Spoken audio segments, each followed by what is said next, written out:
Hello again. The latest work of supposed art to occupy the fourth plinth in London's Trafalgar Square is designed specifically to perpetuate a falsehood. That is to say that transsexuals are the victims of something called transphobia, and that this makes them more likely to be attacked or even murdered than other people. This is quite untrue, and it's not difficult to see why.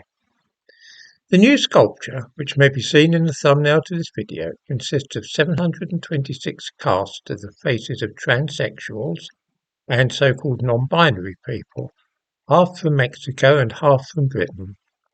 It is supposed to symbolise the violence directed against such people and to commemorate the fact too that so many women are attacked or even killed, especially in Mexico.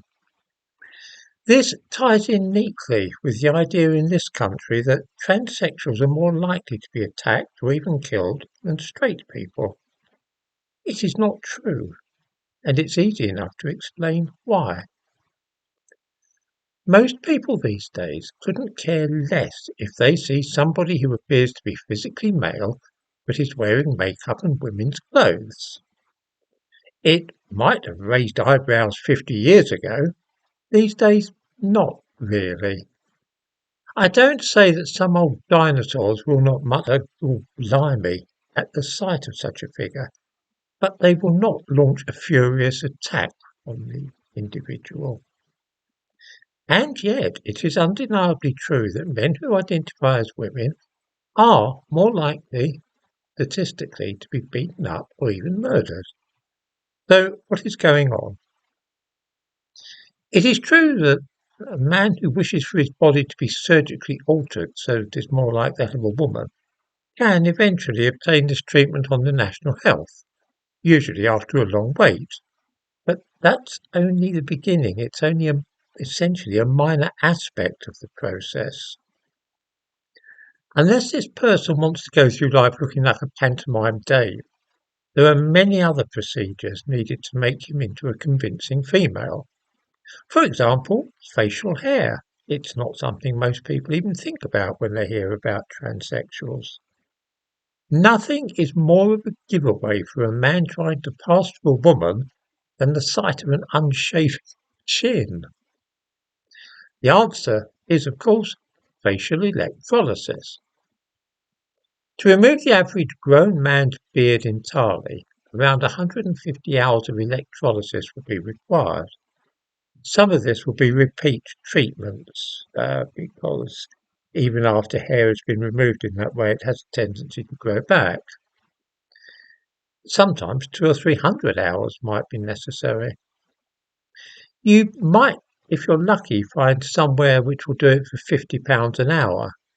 More likely will be £75 an hour. You see, not all women like to undertake this kind of work on men. So, let's say 150 hours of electrolysis at £75 an hour, which will set you back something over £11,000. Where do you think the average man will be able to lay his hands on that sort of money? Then there's stuff like surgery to remove the Adam's apple. The Adam's apple, that prominent part of the man's throat, is a dead giveaway that a person is not really a woman, and any man who wants to pass as a woman will have to get rid of it. The technical name for this is a thyroid shave. It will cost around £7,000. Now factor in speech therapy, make the voice higher and softer, breast augmentation, a nose job, a new wardrobe and so on. We are soon talking 20, 30 or £40,000.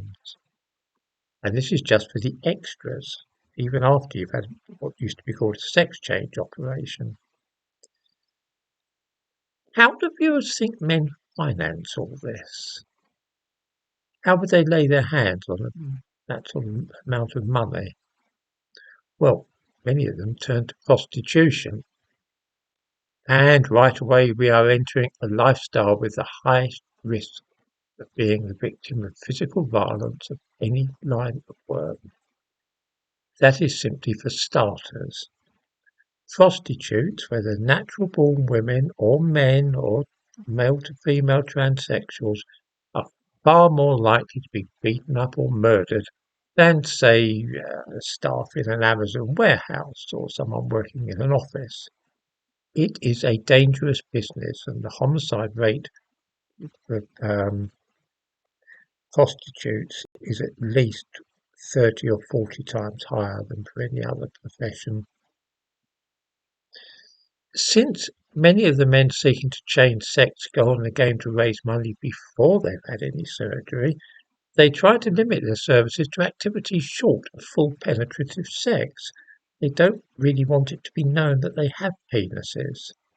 The risks here are absolutely enormous because if a male client discovers at some stage that he's actually walking around with another man, violence is almost inevitable. This then is why the figures for transsexuals being the victim of attacks are so astronomically high, because those who choose to go on the game are almost certain to be assaulted. These assaults are not an inevitable consequence of being a transsexual, though. They are rather the result of a lifestyle choice made to raise a lot of money in a hurry. I have a great deal of sympathy for such people, but it is absurd to pretend that something called transphobia plays any role at all in the matter.